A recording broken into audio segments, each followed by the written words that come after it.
एक नौजवान युवक अपनी हथेली एक ज्योत के ऊपर करके खड़ा हुआ था। उसके हाथ में बहुत पीड़ा हो रही थी, लेकिन फिर भी वो अपनी हथेली हटा नहीं रहा था। वो अपनी संकल्प शक्ति मजबूत करना चाहता था। जब भी वो कोई संकल्प लेता था तो कुछ ही समय बाद उसका संकल्प टूट जाता था, जिससे उसके मन को बहुत पीड़ा होती थी। आज उसने निश्चय कर लिया था कि चाहे कुछ भी हो जाए, इस बार जो वो संकल्प लेगा उसे किसी भी कीमत पर पूरा करके ही दम लेगा। और इसीलिए उसने अपने संकल्प को मजबूत करने के लिए ही अपनी हथेली उस ज्योत के ऊपर रख रखी थी। उस नौजवान युवक की हथेली का मांस फटने लगा था, लेकिन फिर भी वो अपनी हथेली उस ज्योत पे से हटा नहीं रहा था। पीड़ा की स्थिति में भी बार बार वो अपने संकल्प को दोहरा रहा था, ताकि उसका संकल्प उसके अंतर मन तक उतर सके। तभी उस नौजवान युवक का गुरु वहां पर पहुंचा। उसने जब ये दृश्य देखा तो उसने जल्दी से अपने शिष्य का हाथ वहां से हटा दिया और उसे डांटते हुए समझाया कि तुम ये क्या पागलपन कर रहे हो, इससे तुम्हें क्या हासिल होगा? अपने साथ हिंसा करके तुम अपने संकल्प को कैसे मजबूत कर सकते हो? ये तो निरा पागलपन है। गुरु ने उसे समझाते हुए कहा कि याद रखना, संकल्प वही मजबूत हो सकता है जो बिना किसी हिंसा के लिया गया हो, बिना किसी दबाव के लिया गया हो, जिसमें शुद्ध रूप से अहिंसा भरी हुई हो। ऐसा संकल्प ही तुम्हारे मन में लंबे समय तक टिका रह सकता है, वरना तो हिंसा करके तुम अपना ही नुकसान करोगे। उस नौजवान युवक ने झल्ला कर उत्तर दिया कि गुरुदेव, फिर मैं क्या करूं? मेरी समझ में नहीं आता कि मैं किस तरह किसी काम में अपना पूरा चित्त लगाऊं। किसी काम की शुरुआत में तो मेरे अंदर बहुत जोश होता है, उत्साह होता है, लेकिन कुछ ही समय बाद मेरी एकाग्रता खत्म हो जाती है। मुझे समझ में नहीं आता है कि मैं लंबे समय तक अपने लक्ष्य पर एकाग्र क्यों नहीं रह पाता। ऐसी क्या कमी है मेरे अंदर, और उस कमी को मैं किस तरह पूरा कर सकता हूँ? मैं परेशान हो गया हूँ, मुझे समझ में नहीं आ रहा। कभी कभी तो मैं अपने आप को ही हानि पहुंचाने लगता हूँ। मैं खुद से नाराज हो जाता हूँ, गुस्सा हो जाता हूँ, झल्ला जाता हूँ। मेरा दिमाग काम करना छोड़ देता है। ऐसी स्थिति में मैं क्या करूं? मेरे सारे मित्र कामयाब हो चुके हैं और मेरे घर वाले मुझे रोज ताने देते रहते हैं। वो कहते हैं कि तू नाकामयाब है, तू कोई काम नहीं कर पाएगा। और अब तो मुझे लगने लगा है कि शायद वो सही कहते हैं। शायद मैं अपने जीवन में कभी कामयाब नहीं हो पाऊंगा। अगर मैं अपने चित्त को एकाग्र करना नहीं सीख पाया तो मैं शायद यूं ही मर जाऊंगा, आधा अधूरा, बिना अपने लक्ष्य को प्राप्त किए हुए मेरा जीवन यूं ही समाप्त हो जाएगा। क्या इस समस्या का आपके पास कोई समाधान है? क्या आप कोई तरीका बता सकते हैं जिससे मैं इस समस्या से बाहर आ सकूं? गुरु ने उस नौजवान युवक के कंधे को सहलाते हुए उत्तर दिया कि जो अपने मन को समझ लेता है, अपने दिमाग को एकाग्र करना सीख जाता है, वही असल जीवन में बुद्ध कहलाने योग्य होता है। गुरु ने अपनी बात आगे बढ़ाते हुए कहा कि मैं तुम्हें आज बुद्ध के जीवन की वो 10 सीख देना चाहता हूँ, जिससे कोई भी इंसान अपने मन को एकाग्र करना बहुत आसानी से सीख सकता है। ये बात तो सच है कि मन को एकाग्र करना कोई आसान काम नहीं है। इसके लिए बहुत कड़े अभ्यास की ज़रूरत होती है, लेकिन सिर्फ कड़े अभ्यास से ये मुमकिन हो पाए ऐसा भी ज़रूरी नहीं होता। इसके लिए कुछ नियम होते हैं। अगर तुम उन नियमों का पालन नहीं करोगे तो तुम कितना भी कड़ा अभ्यास कर लो, तुम अपने मन को एकाग्र करना नहीं सीख पाओगे। इसीलिए अपने मन को एकाग्र करने के लिए जितना ध्यान जरूरी है, उतने ही ये नियम भी जरूरी हैं। इसीलिए इन नियमों को बड़े ध्यान से सुनना। गुरु ने पहला नियम बताते हुए कहना शुरू किया कि जिस प्रकार एक सांप अपनी कांचली उतारता रहता है, उसी प्रकार एक इंसान को अपना अतीत अपने मन पे से हमेशा हटाते रहना चाहिए, वरना तो उसका मन अपने अतीत के बोझ के तले दबता चला जाएगा और उसका मन धीरे धीरे बूढ़ा होता जाएगा। तुम्हारे अतीत की असफलता, तुम्हारे पाप, तुम्हारे द्वेष, तुम्हारे लालच, तुम्हारी इच्छाएं, सब कुछ तुम्हारे अतीत में दफन है, और वो यानी कि अतीत तुम्हारे मन में दफन होता है। इसीलिए उस अतीत को अपने मन में से निकाल फेंको, उस सांप की तरह जिस तरह वो कांचली अपने शरीर पे से उतारता रहता है। दूसरा नियम जो गुरु ने बताया वो कुछ इस प्रकार था कि तुम्हारा शरीर ही तुम्हारी सबसे बड़ी संपत्ति होता है। अगर इस बात को तुम दिमाग में बिठा लो तो तुम अपने शरीर के साथ कभी भी खिलवाड़ नहीं करोगे। बुद्ध के जीवन की एक बहुत ही अद्भुत घटना के बारे में चर्चा करते हुए गुरु ने बताया कि एक बार बुद्ध जब ध्यान की प्राप्ति के लिए इधर उधर भटक रहे थे तो एक गुरु ने उसे उपवास करने की सलाह दी। महात्मा बुद्ध जो भी प्रक्रिया अपनाते थे उसे पूरे तन और मन से अपनाते थे, उसे आधा अधूरा नहीं करते थे, उसे पूरा करके ही दम लेते थे। इसीलिए उन्होंने उपवास के नियम को अपने जीवन का एक बहुत बड़ा हिस्सा बना लिया। लेकिन उपवास करते करते धीरे धीरे समय के साथ उनका शरीर बहुत कमजोर होने लगा था। उनके अस्थि पंजर दिखने लगे थे, उनका शरीर एकदम दुबला पतला हो गया था। एक दिन जब बुद्ध नदी पर नहाने के लिए गए तो नहाते नहाते अचानक वो वहीं पर बेहोश हो गए। जब बुद्ध वहां पर बेहोश हुए तभी वहां पर एक स्त्री उस नदी पे पानी भरने के लिए पहुंच गई।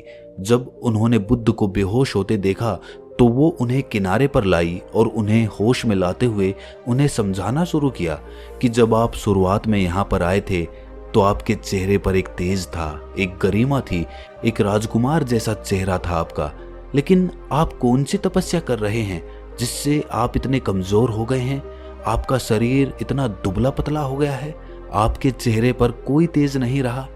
आखिर ऐसी खोज का आप करेंगे क्या अगर आपका शरीर ही जिंदा नहीं रहेगा? ये शरीर ही तो है जो आपके सत्य की अनुभूति आपको कराएगा, लेकिन आप तो इसी को खत्म करने पे तुले हुए हो। ये कैसी बुद्धिमानी है, ये कैसी तपस्या है? माफ कीजिएगा, मुझे कुछ समझ में नहीं आया। जब बुद्ध ने उस स्त्री की बात सुनी तो तत्काल उसके मन के सारे संशय दूर हो गए और बुद्ध ने निश्चय कर लिया कि वो सत्य की प्राप्ति के लिए अपने शरीर के साथ कभी भी हिंसा नहीं करेंगे। जी हाँ, ठीक सुना आपने, हिंसा। हिंसा सिर्फ दूसरों के साथ नहीं होती, जो हम खुद के साथ करते हैं, खुद को प्रताड़ना देते हैं, खुद को दुख देते हैं, वो भी एक प्रकार की हिंसा ही होती है। इसीलिए जिस प्रकार हम दूसरे जीवों के प्रति अहिंसा का भाव रखते हैं, उसी प्रकार हमें अपने शरीर के साथ भी अहिंसा का भाव रखना चाहिए, उसकी पूरी देखभाल करनी चाहिए। आखिरकार वही तो हमारी सबसे बड़ी संपत्ति होता है। गुरु ने तीसरा नियम बताते हुए कहा कि चांद, सूरज और सत्य ज्यादा दिन तक छुपे हुए नहीं रह सकते, इसीलिए हमेशा सच बोलो, झूठ का सहारा कभी भी मत लो, सिर्फ सत्य बोलो। सिर्फ एक छोटी सी आदत, सत्य बोलने की आदत आपके जीवन में कितना बड़ा बदलाव कर सकती है ये आप खुद भी नहीं सोच सकते। लेकिन अगर आप इस आदत को अपनाएंगे, इसको आजमा के देखेंगे तो इसके प्रभाव आपको खुद ही पता चल जाएंगे। ज्यादातर लोग तो बेवजह झूठ बोलते रहते हैं, जैसे वो उनकी आदत हो गई है। जहां पर उनको झूठ बोलने की जरूरत भी नहीं होती, वो वहां पर भी झूठ बोलते रहते हैं।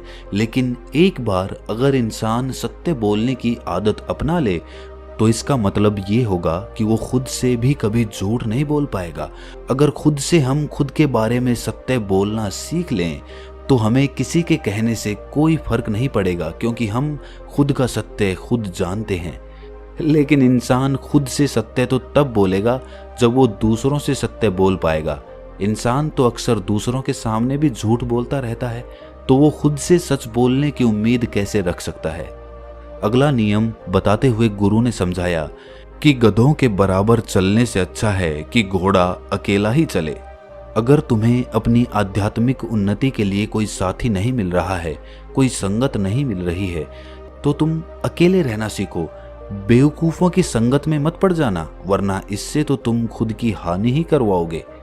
तुम्हारे बेचारेपन का लोग फायदा उठाएंगे, तुम्हें धोखा देंगे, जिससे तुम्हारे अंतर्मन को पीड़ा पहुंचेगी, जिससे तुम्हारा अंतर्मन किसी पर विश्वास नहीं कर पाएगा। और जब तुम्हारा अंतर्मन किसी पर विश्वास नहीं कर पाएगा तो तुम खुद पर कैसे विश्वास कर पाओगे? और इस सब का कारण होता है बेवकूफों की संगत, धोखेबाजों की संगत, चालबाजों की संगत। और तुम इस संगत में बार बार पड़ते हो, बार बार धोखे खाते हो और बार बार वहीं पर पहुंच जाते हो। कब तुम्हें अकल लगेगी? कब तुम खुद के बारे में सोचना शुरू करोगे? इससे अच्छा तुम अकेले रहो, अकेले रहने की आदत पालो, अकेला रहकर अपनी ताकत को पहचानो, क्योंकि यहाँ पर कोई अपना नहीं होता। अगला नियम बताते हुए गुरु ने समझाया कि जो तुम्हारे पास पहले से मौजूद है उसकी कद्र करना सीखो। इंसान हमेशा ज्यादा की ख्वाहिश रखता है और उस ख्वाहिश में, उस उम्मीद में, उस महत्वाकांक्षा में वो ये भूल जाता है कि उसके पास पहले से क्या मौजूद है। उसकी वो कभी कद्र ही नहीं करता। चाहे इसमें आप हुनर ले लीजिए, चाहे किसी इंसान के साथ अपने संबंध ले लीजिए। हुनर के मामले में बात करें तो आपके पास कोई हुनर मौजूद है, आपको भी पता है, लेकिन आप दूसरे से प्रभावित होकर उस जैसा कोई हुनर सीखने की महत्वाकांक्षा पाल लेते हैं और अपने आप को पीड़ा पहुंचाते रहते हैं। आप अपने हुनर की खुद कद्र नहीं कर रहे तो दूसरे कैसे कद्र करेंगे। और उसी प्रकार जो इंसान आपके पास मौजूद है, आपके लिए संवेदनाएं रखता है, आपके परिवार का हिस्सा है, आप उसी की कद्र नहीं कर रहे हैं, उसी को समय नहीं दे रहे हैं और उनके पीछे भाग रहे हैं जो आपको समय ही नहीं देना चाहते, जो आपके अपने हैं ही नहीं। तो ऐसे लोगों से आप क्या उम्मीद रख सकते हैं। अगर आप जो चीज आपके पास है उसकी कद्र नहीं करेंगे तो आप अपने लिए ही गड्ढा खोद लेंगे, उस गड्ढे में खुद ही गिरेंगे और बाद में पछताएंगे, रोएंगे। लेकिन उस वक्त आपके आंसू पहुंचने के लिए कोई भी आपके पास मौजूद नहीं रहेगा, क्योंकि जब समय था तो आपने उनकी कद्र नहीं की, अब वो आपकी कद्र क्यों करे। तो इसीलिए समय निकलने से पहले जो चीजें आपके पास है उनकी कद्र करना सीख जाओ, वरना पछताओगे। गुरु ने अगला नियम समझाते हुए कहा कि ये जीभ धारदार चाकू की तरह होती है, जो खून तो नहीं निकालती लेकिन घाव बहुत गहरा करती है। इस बात को समझो कि गुस्सा हमें अंदर से खा जाता है। गुस्से में निकले हुए शब्द हमें बाद में ही पछताने पर मजबूर कर देते हैं। तब तो हमें ख्याल नहीं रहता कि हम क्या कह रहे हैं, लेकिन कुछ समय बाद जब हमारा गुस्सा शांत होता है तब हमें एहसास होता है कि हम गुस्से में क्या कुछ बोल गए। और जो एक बार बोले हुए शब्द होते हैं वो वापस कभी नहीं होते, वो सिर्फ आपके अंदर एक चोट कर जाएंगे, दूसरों की नजरों में आपको नीचा कर जाएंगे। इसीलिए कभी भी बोलो कम बोलो, उतना ही बोलो जितनी जरूरत है, वरना तो चुप रहना सीखो। चुप रहने की ताकत तुम्हें दुनिया में एक महान मुकाम तक पहुंचा सकती है, लेकिन ज्यादा बोलने की आदत दूसरों के बीच तुम्हारी इज्जत को बिल्कुल खत्म कर सकती है। कोई तुम्हारी बात पर ध्यान नहीं देगा अगर तुम बेवजह बोलते ही चले जाते हो। आखिरकार गुरु ने अपना आखिरी नियम बताते हुए उत्तर दिया कि दिमाग ही सब कुछ होता है, जो तुम सोचते हो वही बन जाते हो। इसीलिए हमेशा अपने बारे में सकारात्मक सोचो। गुरु ने बताया कि विचार तरंगों की भांति होते हैं। तरंगें दोनों प्रकार की होती हैं, नकारात्मक और सकारात्मक। जिस प्रकार के विचार हमारे अंदर उठते हैं उसी प्रकार की तरंगें हमारे इर्द गिर्द पैदा हो जाती हैं। इसीलिए अपने आसपास सिर्फ सकारात्मक तरंगों को ही बढ़ावा दें। नकारात्मक तरंगें आपको पीछे की ओर लेके जाएंगी।